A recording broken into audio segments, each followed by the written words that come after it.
Bismillahirrahmanirrahim. Assalamualaikum warahmatullahi wabarakatuh. Waalaikumsalam warahmatullahi wabarakatuh. Enggak apa-apa, itu nanti sebentar, kita cuman untuk pemanasan dulu. Nah, anak-anak sekalian, alhamdulillah sore hari ini insya Allah kita akan praktek sholat lagi. Sebelumnya sama-sama mari kita ulangi dulu hafalannya Quran surat Al-Qari'ah. Bismillahirrahmanirrahim. Al-Qari'ah, mal-Qari'ah, wa ma adraka mal-Qari'ah. Yauma yakunun nasu kal farashil mabthus wa takunul jibalu kal ihnil manfus fa amma man sakulat mawazinu fahuwa fi 'ishatir radiyah wa amma man khaffat mawazinu fa ummuhu hawiyah wa ma adraka ma hiya narun hamiyah. Lanjut Quran surat At-Takatsur. Bismillahirrahmanirrahim. Alhaakumut takatsur hatta zurtumul maqabir kalla saufa ta'lamun thumma kalla saufa ta'lamun kalla law ta'lamuna ilmal yaqin latarawunnal jahim thumma latarawunnaha ainal yaqin thumma latus'alunna yawma idzin 'anin na'im. Hadis sebar salam. Afsus salama bainakum, sebarkanlah salam di antara kalian. Hadis ridha Allah, ridallahi fi ridal walidain wa sakhatullahi fi sakhatil walidain. Ridha Allah terletak pada ridha orang tua, murka Allah terletak pada murka orang tua. Hadis keutamaan senyum. Tabassumuka fi wajhi akhika laka sadaqah. Senyummu di hadapan saudaramu adalah sedekah. Hadis tutup aurat. Inna nuhina an nura auratina. Sesungguhnya kita dilarang menampakkan aurat kita. Hadis jaga lisan. Amsik alaika lisanaka. Baik, jagalah mulutmu. Baik anak-anak sekalian, kemarin kita habis merayakan hari raya apa? Idul Adha. Idul Adha itu adalah hari raya potong sapi. Jadi banyak di setiap tempat, di setiap masjid itu mesti potong sapi. Sudah pada makan daging sapinya belum? Dimasak apa? Rendang. Ada lagi? Masak apa lagi? Sate. Masya Allah. Apa lagi?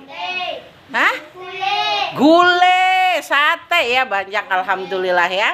Nah, peristiwa bukan peristiwa, tapi hari raya Idul Adha itu ya, itu kita di sini sebelumnya, sehari sebelum Idul Adha, kita di Indonesia ini melakukan yang namanya puasa Arafah. Sedangkan saudara-saudara kita yang sedang berada di Mekah sana itu sedang melakukan wukuf. Wukuf, ya, wukuf di Arafah. Ngapain mereka di wukuf itu? Mereka sedang merenungi dirinya, mengevaluasi dirinya.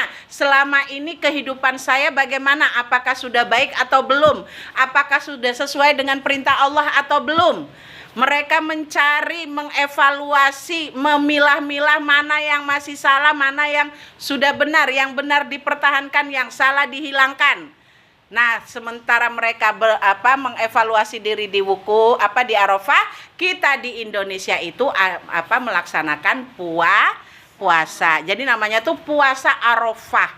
Nah, alhamdulillah siapa di sini yang melakukan puasa Arafah? Alhamdulillah ya.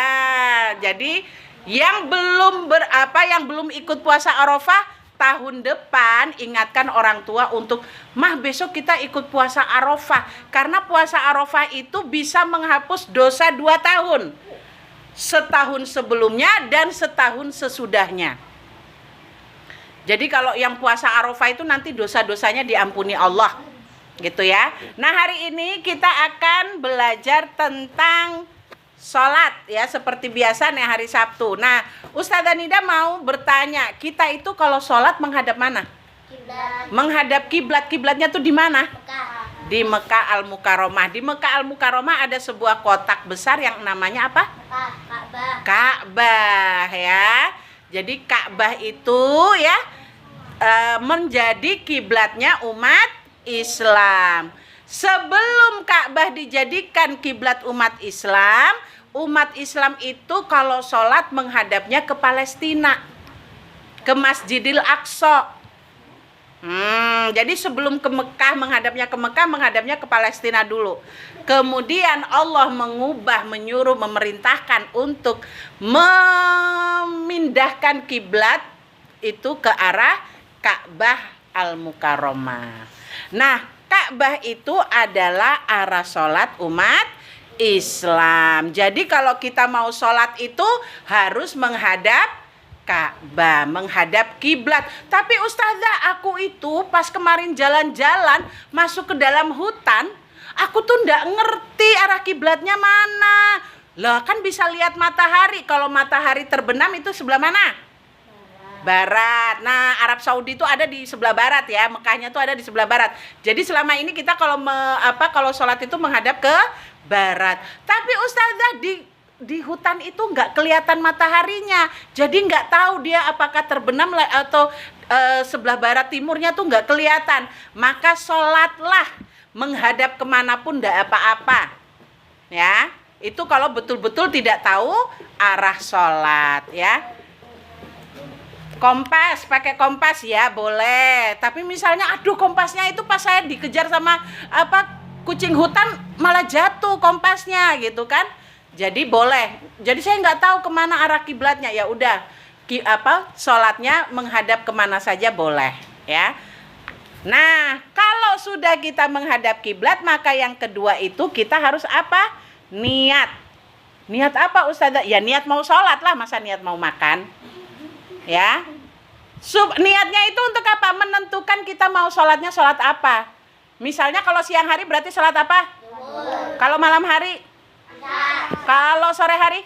Maghrib. Asar. Asar dan maghrib. Kalau pagi hari? Subuh. Nah, jadi ketika kita mau sholat gitu ya. Walaupun sholat tapi karena siang maka itu adalah sholat duhur. Ustazah, terus apakah niatnya itu harus dilafalkan? Tidak. Niat itu tempatnya di dalam hati. Ketika kalian bergerak, sudah azan duhur, mau pergi ambil wudhu, itu sudah merupakan niat ya. Nah, kemudian yang ketiga, sebelum kalian sholat itu gunakan sutrah atau pembatas. Pembatas itu boleh modelnya tas, boleh, atau mungkin modelnya buku taruh di depan kita untuk sholat. Kenapa kok harus pakai sutrah? Biar orang nggak sembarangan lewat. Kok aku udah taruh sutrah Ustazah, udah taruh di situ, tapi masih ada yang lewat. Kasih penghalang. Jadi ketika kalian sholat, kok ada yang mau lewat, langsung diginikan. Mereka malah salam. Ya enggak lah. Kalau mereka mau salam ya kita langsung gini. Diminggirkan, orangnya diminggirkan. Jadi dia tahu kalau itu nggak boleh lewat di situ. Ada orang yang sholat. Ya. Jadi misalnya pas lagi Bismillahirrahmanirrahim, ada yang mau datang lewat langsung dikasih gini, dibatasi gitu ya. Jadi nggak boleh lewat di depan orang sholat. Kalau misalnya sholat jamaah gimana? Sholat jamaah maka tidak perlu pakai sutroh, nggak apa-apa. Karena apa? Orang di depan kita itu sudah menjadi pembatas. Nah, sekarang mari kita masuk kepada gerakan-gerakan sholat. Kemarin Ustazah Nida udah sempat bertanya ya, untuk gerakan takbiratul ihram itu yang seperti apa? Allahu Akbar. Kemudian bersedekap ya. Kalau sudah takbir kemudian bersedekap, kemudian membaca iftitah. Ya. Bacaan iftitah itu ada dua versi. Yang pertama Allahumma ba'id baini, yang kedua bisa dengan kabiro. Walhamdulillah itu bisa. Jadi ada dua versi. Ustazah aku baca yang mana? Monggo baca yang mana, yang hafalnya yang mana silakan. Tapi lebih bagus yang mana? Dua-duanya bagus. Jadi silakan dibebaskan kalian mau bacanya yang mana. Setelah membaca doa iftitah, kita membaca Al-Fatihah diawali dengan ta'awud ya. Setelah itu ruku yang seperti apa coba? Nah, ruku yang seperti itu ya. Jadi kalau sudah ruku, kita juga bisa membaca Subhana Rabbiyal Azim atau membaca Subhanakallahumma Rabbana wa bihamdika Allahumma ghfirli. Itu juga boleh. Kemudian itidal bacanya apa? Sami Allahu liman hamidah. Rabbana walakal hamdu. Ya. Setelah itu sujud membaca apa? Subhana rabbiyal a'la. Boleh itu ya, subhana rabbiyal a'la, boleh itu. Atau yang keduanya subhanakallahumma rabbana wa bihamdika Allahumma ghfirli. Itu juga boleh. Kemudian duduk di antara dua sujud. Bacaannya apa? Allahumma ghfirli warhamni wajburni wahdini warzuqni. Kemudian yang terakhir tasyahud ya. Nanti kita ulang lagi sholatnya sama bacaannya dan gerakannya, kemudian bertemu dengan tasyahud. Dan yang terakhir salam. Assalamualaikum warahmatullahi wabarakatuh.